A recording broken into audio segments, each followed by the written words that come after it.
নরম মাটি ভাববেন না। আপনারা পুরুষ মানুষেরা যেটা করতে ভয় পান সেটা প্রয়োজনে আমি করে দেখাতে পারি। খুব সাবধান। এই কি কি দেখাবে তুমি? কি করবে তুমি?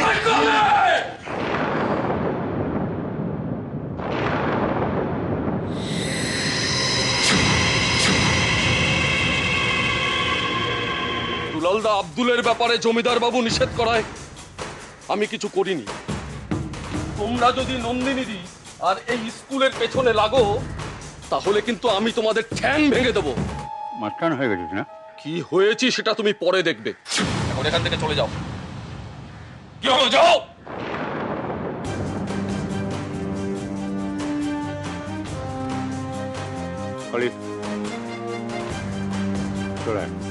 বড় বাবু, বড় বাবু। কি হয়েছে রে মাধব? ছোট বাবু। ছোট বাবু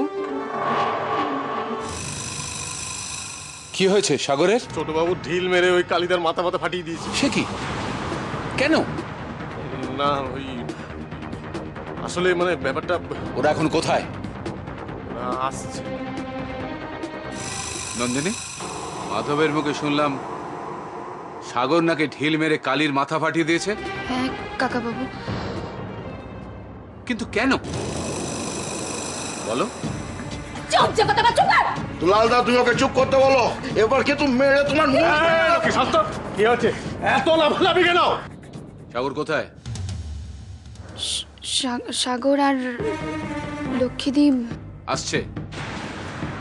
কাকাবাবু, কাকাবাবু, পুরো ঘটনাটা না শুনে আপনি আপনি সাগরকে কিছু বলবেন না।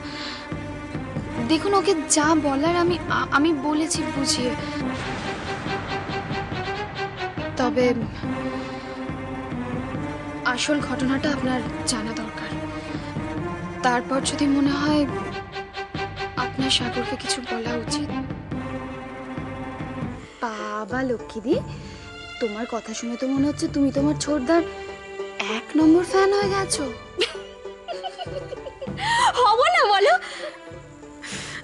না গো, সত্যি বলছি। ছোটদাকে এই প্রথম আমি এরকম ভাবে দেখলাম। হ্যাঁ গো লক্ষ্মীদি, কাকিমাও সে কথা বলছিলেন। কাকিমা বলছিলেন সাগর এতদিন শুধু মার খেয়ে এসেছে, আজ সাগর এই প্রথম কাউকে মেরেছে। ও যেভাবে ঢিলটা ছুঁড়েছিল তাতে তো কালি মরেও যেতে পারতো। ভালোই হতো,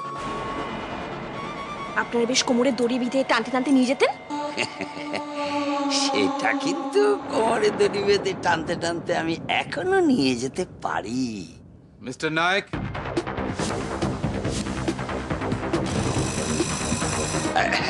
আপনি কিছু মনে করবেন না জমিদার বাবু, আপনার ছেলে যেভাবে ঢিলটা ছুঁড়েছিল তাতে কালির কিন্তু বড় একটা বিপদ ঘটতে পারত।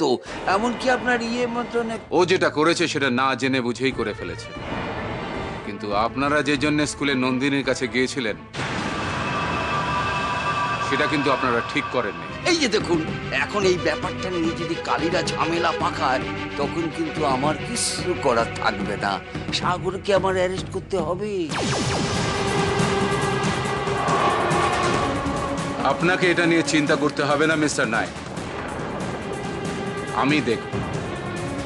আপনি এখন আসতে পারেন। সাগর অন্যায় করেছে ঠিকই, কিন্তু এই প্রথম একটা বেটা ছেলে মানে পুরুষ মানুষের মতো কাজ করেছে। লক্ষ্মীদি কিন্তু আজকে খুব খুশি। হ্যাঁ, লক্ষ্মীর সঙ্গে সেই কথাই হচ্ছিল এতক্ষণ। লক্ষ্মীদি আজ বলছিল সাগরকে নাকি। চুপ